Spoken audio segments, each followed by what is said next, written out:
Beyond the College Brochure news and commentary for August 19th, 2026. Hi, everybody. Gary Stocker with College Viability. There was a time in America when a college degree didn't need much explaining. You earned one, you framed it, you hung it on the wall, and everybody understood what it meant. Or at least we thought we did. A college degree meant opportunity. It meant a better job, it meant a better income, and it meant a better life. And for decades, the federal government operated on pretty much the same assumption. If an accredited college said its program was legitimate, Washington helped students borrow the money to attend.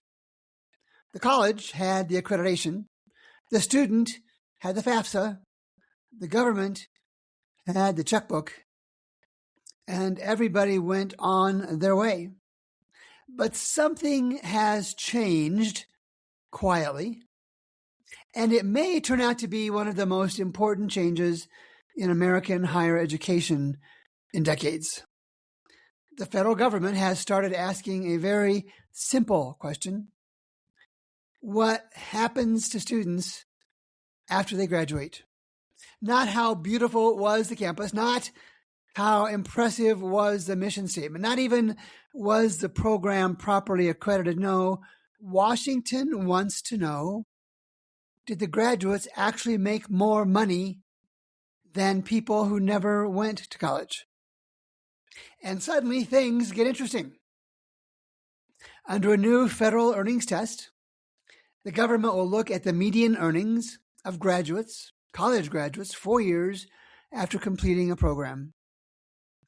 Then it will compare those earnings with people in the same state who finished high school but did not earn a college degree. If a college program repeatedly falls short, there can eventually be negative consequences for access to federal student loans. And according to the Department of Education projections cited by Kyle Saunders, more than 800,000 students are enrolled in programs projected to fail the earning standard. Think about that for a moment. 800,000 students. Now, there are plenty of legitimate criticisms of this approach. A music graduate may not earn much 4 years after graduation. Neither might a social worker or an artist or a teacher.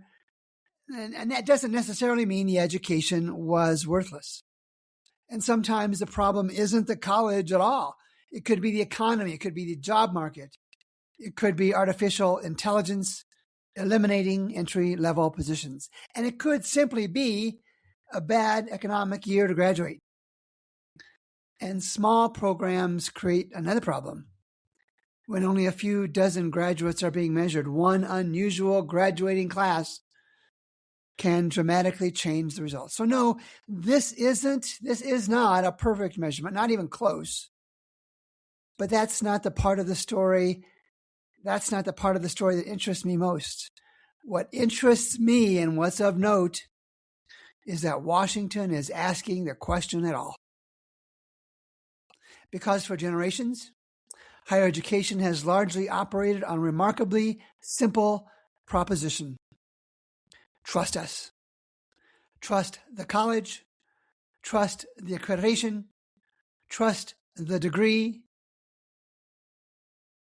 And it turns out that trust is disappearing.